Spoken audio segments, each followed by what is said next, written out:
Olá, sejam bem-vindos de volta. Vamos falar agora de gerenciamento de acesso. Esse assunto é um pouquinho extenso, então para isso a gente dividiu em partes. Então nós vamos dar uma introdução aqui do gerenciamento de acesso e na sequência a gente dividiu aí em 5 partes. Para complementar esse assunto, a gente vai falar de segregação de funções, como eu havia prometido no item anterior, métodos de autenticação, senha descartável, a gente vai falar de um tipo de senha que pode ser utilizado, single sign-on e métodos de autorização de acesso. Vamos entender um pouquinho de cada um deles. Vamos iniciar aqui. Coloquei aqui uma imagem aqui, deixa eu pegar o meu apontador laser. A ideia dessa imagem é que através de uma senha, de um acesso, eu consigo ter acesso a todos os recursos da organização, ao e-mail, a relatórios, a pastas, a rede corporativa, enfim. Como que a gente gerencia tudo isso? Como a gente gerencia quem tem permissão, quem pode fazer o que dentro da organização. Então a ideia do gerenciamento, né, toda vez que a gente fala em gerenciamento, a gente está falando de um processo completo, um processo maior. Tem começo, meio e fim, tem estrutura, controles e podem ser melhorados, tem um processo por trás aí. Ele atende ali todos aqueles requisitos. Ele tem processo, ele tem política, ele tem instrução de trabalho, né? O pessoal gosta de falar procedimento operacional, né? O POP. Então, o gerenciamento de usuário, no caso a gente está falando dos usuários, incorpora atividades que são necessárias para evitar que os ativos sejam acessados por usuários não autorizados. Em outras palavras, permitir apenas acesso realmente a quem é de direito. E aí a gente está dentro daquele tripé da segurança da informação, que é a confidencialidade, integridade e disponibilidade. Nós já estudamos esses conceitos, então esses conceitos se aplicam totalmente ao gerenciamento de controle de acesso, inclusive a disponibilidade. Então a gente tem que se preocupar com o registro desse usuário. A questão de provisionamento de acesso do usuário é criar esse usuário, registrar esse usuário antes do usuário chegar para trabalhar. Então tem empresas, principalmente call center, que por algum motivo, né, algumas delas até têm esse motivo, mas não justifica dentro da segurança da informação. Ela sabe que ela vai receber 10 novos funcionários e aí ela fica esperando até o último minuto, porque não sabe, né, como tem uma rotatividade muito grande de pessoas em call center e também os salários são extremamente baixos, né?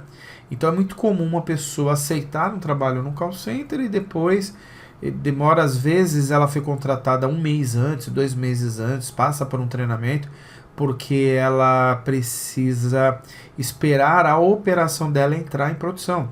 Então, enquanto ela foi contratada antecipadamente, né, foi provisionado, né, esse funcionário para atender um contrato com um cliente que começa, sei lá, daqui 1 mês, 2 meses. Então, você não contrata essa pessoa meia hora antes. Você contrata 1 mês antes, 3 semanas antes. Você vai contratando essas pessoas e treinando essas pessoas. E, por algum motivo, às vezes, essa pessoa só tem a data de início para daqui a, sei lá, 2, 3 semanas. E nessas 2, 3 semanas ela arruma outro trabalho. Então é normal que call center até acabe esperando o último minuto para saber se a pessoa vem mesmo, se ela foi contratada e vai começar o trabalho, se ela não vai desistir. Então eles deixam para pedir os acessos depois que a pessoa já está lá dentro da operação trabalhando.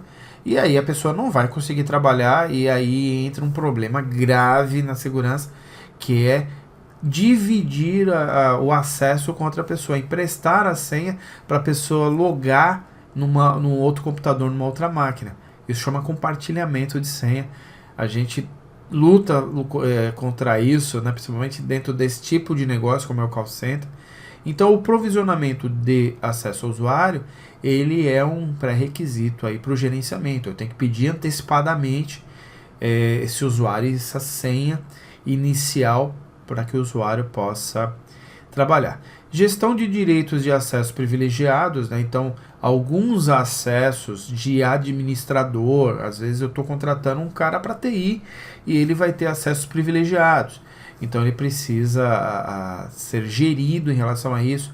Pode ter até um termo que ele possa assinar extra, né, à parte, porque isso ele não assina na contratação dele.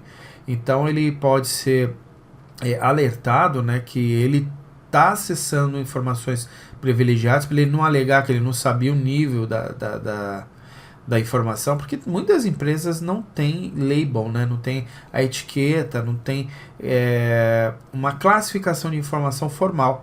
E aí essa classificação de informação não está lá no documento, que o cara fala, não estava escrito que era confidencial no documento. Então ele precisa saber que tudo que ele está acessando a partir dali é uso privilegiado. Gestão da informação secreta da autenticação dos usuários é a maneira como a norma chama senha, né? O nosso password é informação secreta da autenticação, em outras palavras, traduzindo, é a nossa senha. Revisão dos direitos de acesso, isso tem que ser feito periodicamente. O que acontece? Quando você tem um funcionário da organização, o RH faz um processo de saída dele. Então tem toda uma cerimônia de saída, né? Senta com o funcionário, explica que ele foi demitido, ele assina, explica que em X tempo vai ser depositado os direitos dele, que ele tem que cumprir um aviso prévio, enfim, tem uma série de ritos ali que o RH faz junto a esse funcionário, e isso é possível controlar a saída dele. O RH pode te informar, o RH pode, se os sistemas são interligados, pode bloquear o acesso dele a partir de uma ferramenta dentro da gestão mesmo de RH. Ela interliga ali com as ferramentas de acesso e bloqueia o usuário. Mas e se é um terceiro, se é uma pessoa que está sendo gerida através de um contrato? Ele também tem que passar pelo gerenciamento de acesso. Já fica mais difícil. Então a equipe de controle de acesso precisa mandar um e-mail para o gestor, para saber, essas pessoas ainda trabalham com a gente, ainda existem essas pessoas, e aí nessa verificação descobre, não, esse cara já saiu 6 meses, e a conta dele ainda está lá aberta. Então quando o gestor não faz direito o processo de saída dele, desse colaborador terceiro, ele pode esquecer ali de bloquear a conta desse usuário, de encerrar os acessos ali. Então a revisão dos direitos do usuário é importante, tem que ser feito periodicamente. A remoção e ajuste dos direitos de acesso, o cara trocou de área, o cara ele não está mais atuando naquele departamento, então ele não precisa mais acessar aquelas informações, aquelas permissões que ele tinha tem que ser retiradas e tem que ser adicionadas novas permissões que é do departamento que ele está trabalhando no momento. Bom, toda a concessão de acesso passa por 3 itens, que é a identificação, a autenticação e a autorização. Dentro da identificação, é a primeira etapa desse processo, a gente vai ter como ideia aqui identificar quem que é você, né? Que você... vou ver se você realmente trabalha aqui, se você consta na minha base. A autenticação é confirmar se essa pessoa é ela mesma. E aí a gente possui métodos de autenticação. E autorização são estratégias e maneiras como eu gerencio as permissões. Então, a partir do momento que eu autorizo você a entrar no sistema, o que você pode acessar, o que você não pode acessar. Então, existem algumas estratégias, algumas políticas para aquele sistema estabelecer o acesso. Bom, eu fiz um quadro aqui que resume o controle de acesso em 3 partes. Na parte da identificação, estaríamos estamos preocupados, né? Estamos preocupados. Temos que buscar proteger a identificação usando uma identidade única. Eu preciso atrelar uma identidade a cada pessoa. Eu não posso ter um usuário genérico que tem 10 pessoas que utilizam ele. Não faz sentido. Eu perco totalmente o meu controle da pessoa e o meu acesso fica comprometido. Então, ter uma identidade única, atrelar, não quer dizer que a pessoa não possa ter 2 usuários. Pode ter quantos usuários forem necessários e a empresa achar que precisa fornecer para aquela pessoa. Mas eu preciso ter o controle de que aqueles 5 usuários que são utilizados têm um dono, mesmo que seja o mesmo dono. Ele que é a pessoa vai ser responsabilizado caso aquele acesso seja usado para fazer alguma coisa errada. Bom, de uma certa forma, imagina que o usuário também não precisa ser descritivo, né? Dar a entender o poder que ele tem, o que ele faz, né? Então tem lá o user admin, user root. Então essa descrição seria importante que a identificação, né, o nome do usuário ali, ele não traga junto consigo essa descrição, que poder que tem aquela credencial, aquele usuário. Não compartilhada, né? Então, aquela questão de compartilhar senha que eu falei, né, anteriormente, entra aqui. Na parte de autenticação, que eu preciso detectar quem é quem, eu tenho métodos de autenticação. Esses métodos passam por um tipo de método chamado o que eu sei, o que eu tenho e o que eu sou. E isso a gente vai explicar com carinho mais à frente aí. E também a parte de autorização, eu tenho estratégias de segurança. Por exemplo, eu tenho tipos de acessos que são chamados acessos discricionários, mandatórios e por funções, né? E tem mais alguns outros que existem no mercado, a gente vai ver mais alguma coisa dentro aqui dos nossos estudos, mas esses são os mais básicos, né? E são os que normalmente caem na nossa prova. Vou dar um exemplo aqui, né? A pessoa coloca o seu usuário e senha, então na identificação a ideia aqui é saber quem é essa pessoa. Esse escaneamento facial aqui, ele pode ser utilizado aqui na autenticação, né? Saber o método, né? Então, os métodos, os usos dos métodos eu sei, eu tenho, eu sou, passa por isso, a gente vai ver logo mais. Então, a ideia aqui é checar se essa pessoa que se identificou é ela mesma. E aqui eu tenho a autorização. A pessoa pode acessar pastas, bancos de dados, ela pode acessar o sistema operacional, impressoras, a rede como um todo. Então a ideia aqui da identificação é verificar se a pessoa existe na nossa base, quem é ela, quem é a pessoa atrelada àquela credencial. E aí, na autenticação, eu provo que a pessoa que diz ser é ela mesma. E uma vez que eu consigo checar, né, quem é e ela provar que é ela mesma, aí vem a parte de autorização. Além disso, como a gente já falou, ele também tem que estar preocupado com a responsabilidade, né, desse utilizador. Então, eu já dei aqui uma pincelada falando que alguns usuários precisam ter um termo de responsabilidade, ser falado para a pessoa quais são as suas responsabilidades, principalmente se for pessoas que têm na sua posse um token, né, para a pessoa proteger esse token, proteger essa ferramenta de trabalho, né? Então, elas responsáveis pela sua própria informação de autenticação e de salvaguarda, quer dizer que o usuário é o único e exclusivo responsável por guardar e proteger a sua senha de acesso. Seja ela um token, seja ela sua digital, seja ela a senha, um PIN que ela vai colocar ali no sistema para identificá-la e autenticá-la.